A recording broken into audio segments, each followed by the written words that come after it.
I'm not sure how well you can see this, but I just snapped this long piece into place and the corner is not aligned. Your projection block also comes in really handy.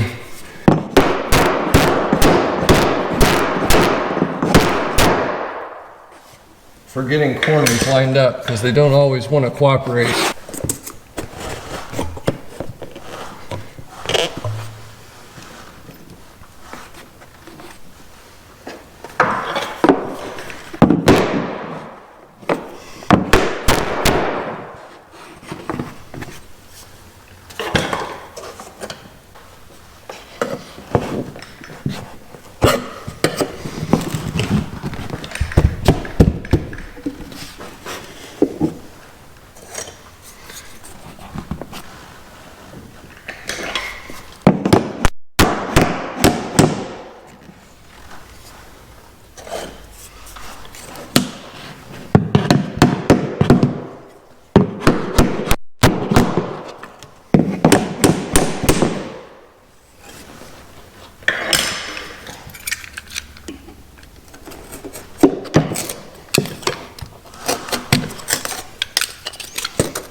Sorry for the bad lighting. I don't know how well you'll be able to see this, but in the corner right there on the underside and right there on the underside is a shim.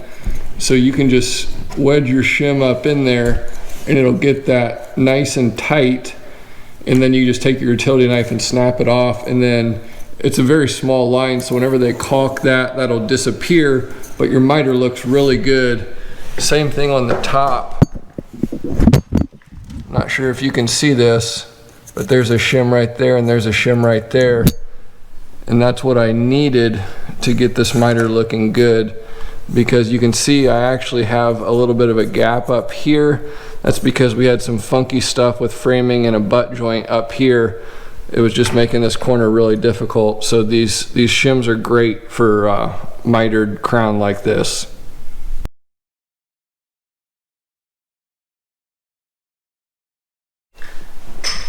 Here's another example.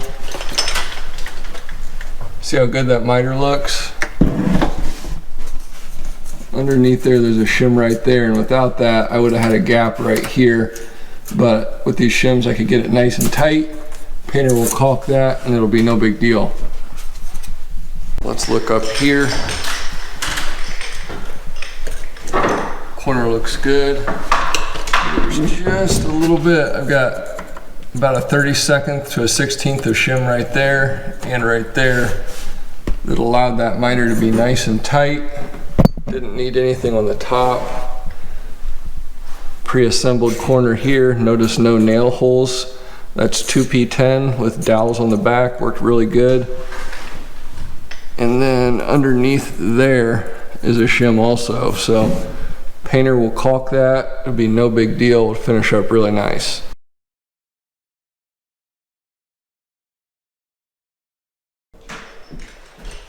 Here's an example of throwing up a really long piece of crown with just a finish nail on one end. A lot of times you'll have rooms that are not perfect squares. You'll have rooms that are over 16 feet long, which is going to require scarf joints. And this is an example of where I switched up the order of installation in my room to make it easier on myself. I installed that piece of crown over the top of the patio door strategically. That way, whenever I'd go to install this piece and snap it into place where I want a really nice tight glue joint with my biscuits, that piece over the patio doors is giving me extra resistance. Whereas if that piece was not there and I cut this piece a little bit long, the corner on this piece would have just dug right into the drywall. It would have pushed into the drywall and it would have not given any pressure to my scarf joint, and then it would have made the next piece harder to install.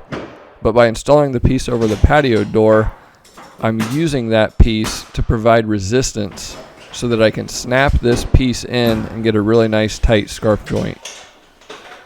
There are a number of different ways that you can handle scarf joints whenever you have pieces that are over 16 feet long.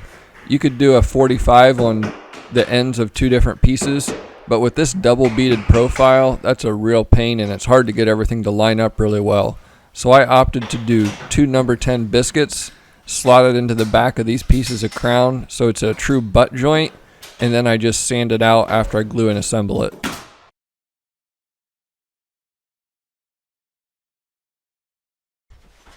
Unfortunately, I didn't get very good video shots on this technique, but fairly often I have dropped crown details in tray ceilings where customers want a rope light. And whenever you have that, there's a question of how am I going to get a good crown joint on the inside corners. Something I like to do is use my 22 gauge stapler on the top of that inside corner crown joint. Use the 22 gauge stapler and 1/4 inch staples and stitch the top of that together, and then I spread PL Premium all over the top or the back side of that crown joint to help hold it together. Here I'm using that 22 gauge stapler to shoot into the top of that inside corner. That's going to keep the top of that joint held together while my PL Premium cures. You can also add some wood blocks on the back side of your crown. The tricky thing about adding wood blocks in these drop crown situations is then whenever they lay their rope lighting on the inside of that, it can actually cause the rope lights to go up and down and create kind of a wave with the lighting that's not ideal. So you got to kind of be careful not to make those blocks too big if you're going to use them.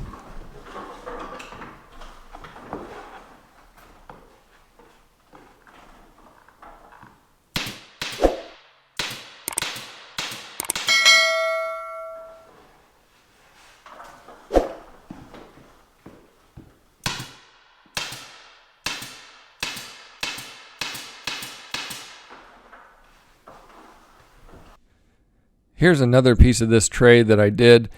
On this piece that I'm throwing up right now, this is actually a 19-foot long piece of crown, and I did the scarf joint at the miter saw using CA glue and 2 number 10 biscuits, and I'll show you that technique next.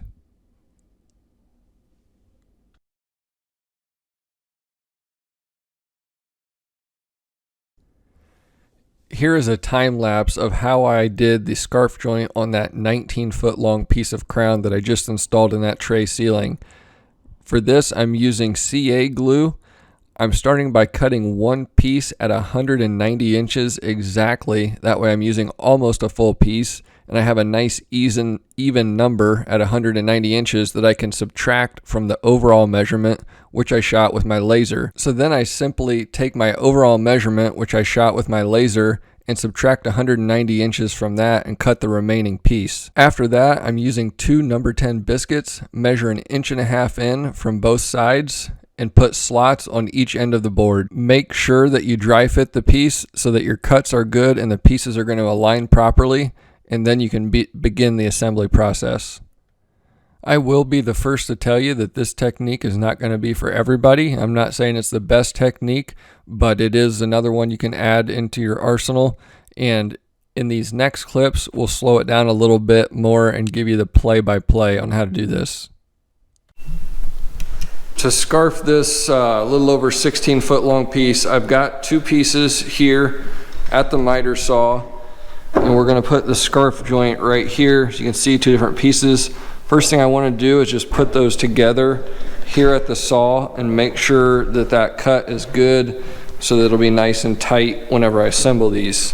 Then we're going to put 2 number 10 biscuits slots on each end here. With a number 10 biscuit and 5 1/4 crown or base, I measure over 1.5 inches from both sides, and that'll fit pretty good. Measuring, and I'm marking on the back side of the crown obviously because I need to reference off the flat part.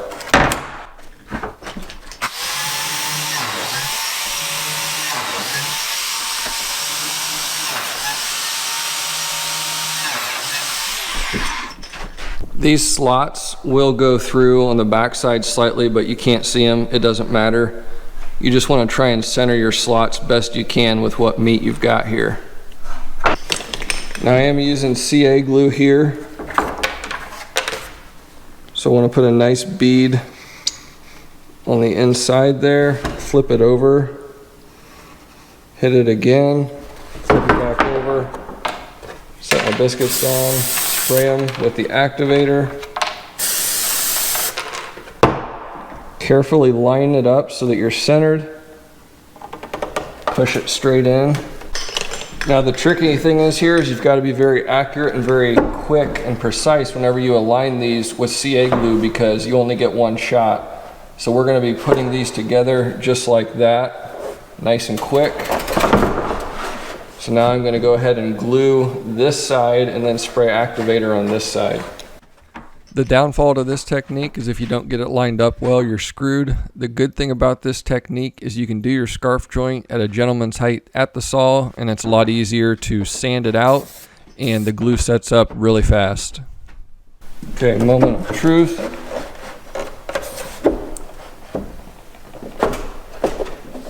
Boom. Got them aligned nice and perfect. Just gonna let that sit with some pressure for a few seconds. Now you wanna be really careful as you flip this over. You wanna be careful not to stress it. We're gonna scab a piece on the back here to reinforce it. So I'm going to just put some lines of CA glue there. I'm gonna hit it real good right over the joint. Then we'll spray.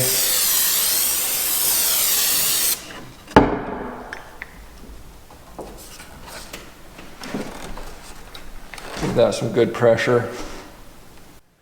CA glue is not inherently strong in and of itself on an end grain joint. Even with a couple of biscuits, it's still not going to be very strong on an end grain butt joint like this.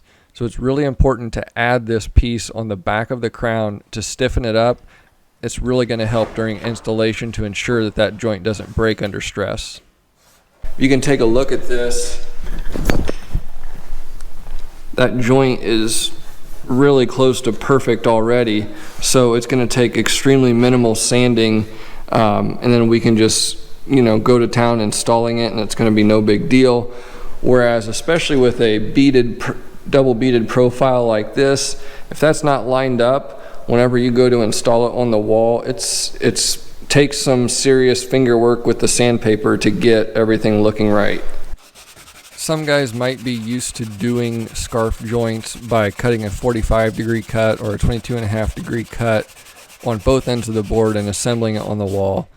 With a simple cove profile crown, that might be all right, but with a double beaded profile like this, it's really hard to get that to line up perfect, especially if the walls aren't perfect. So I prefer to do a butt joint if at all possible.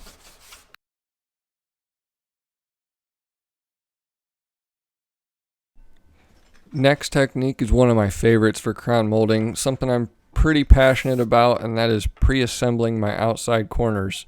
My glue of choice for this is CA glue. Some of you have seen me use Hyper, which is a hot melt adhesive. The disadvantage of Hyper is it's thicker, so the corner doesn't close up as tight, and it takes time for Hyper to cure, whereas CA glue is an instant cure. CA glue is, however, more brittle and not quite as strong, but it is strong enough to get by with crown outside corners if you're careful and if you put the correct angle cut on your pieces. Using CA glue for outside corners does take some skill. The main thing is you have to be able to instantly align your pieces and push them together tightly to get that bond. As soon as those pieces touch with CA glue, they're going to bond together. So if you don't have them lined up properly, they're going to stick together in the wrong spot. So you've got to be very sure-handed. A crown outside corner is basically just an end grain joint, so it's not going to be very strong with just glue. So one of the ways that you can really help strengthen the joint to help it from breaking during installation is to glue a couple dowels or some kind of backer to the back side of that crown joint, and that's going to add a high degree of stiffness, which is really going to help you on your installation. This is especially important on any pieces if you know you're going to have to kind of twist and torque that corner at all during installation. You don't want it to break during the installation process. If you can make it through the installation process without the corner breaking, it's never going to break for the rest of its life with any of the forces it's going to experience inside the home.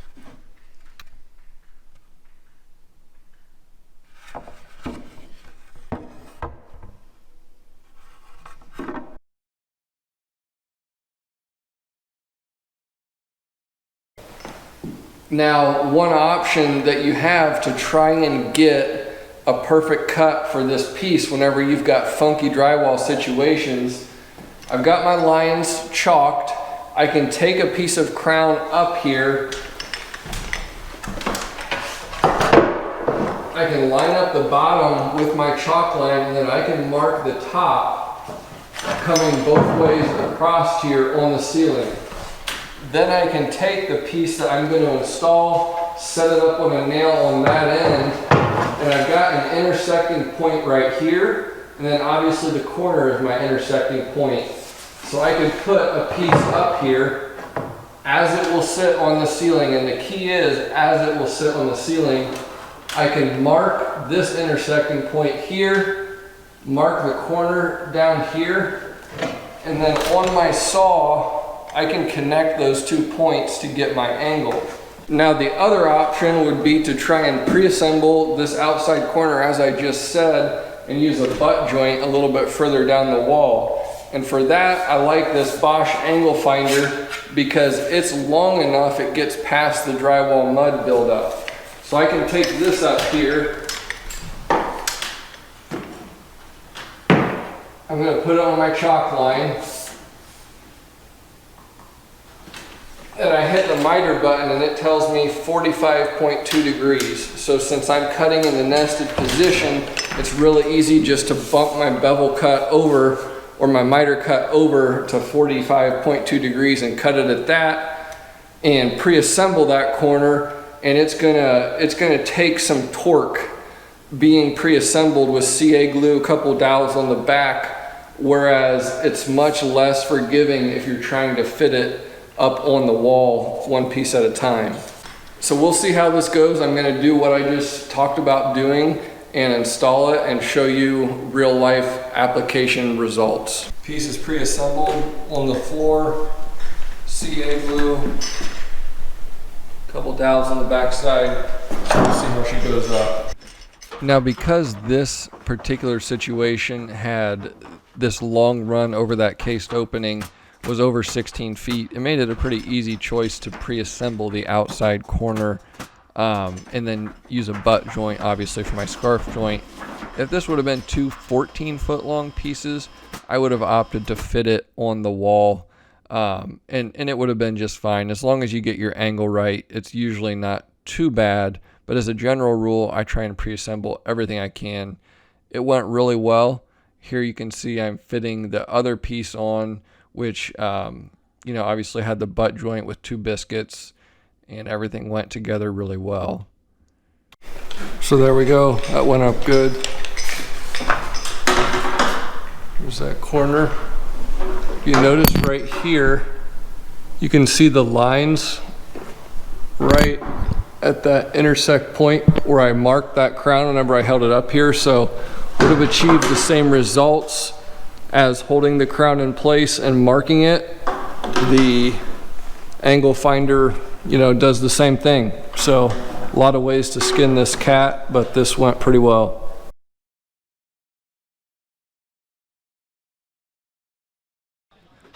Well, this is going to conclude the 2-part series of videos on Crown 101. I'm going to leave you with this final tip for crown boxes, and that is to use a 22 gauge stapler for inside corners to stitch the crown boxes together. I've got a full video on this. If you want to see it, it's on my channel. Check it out.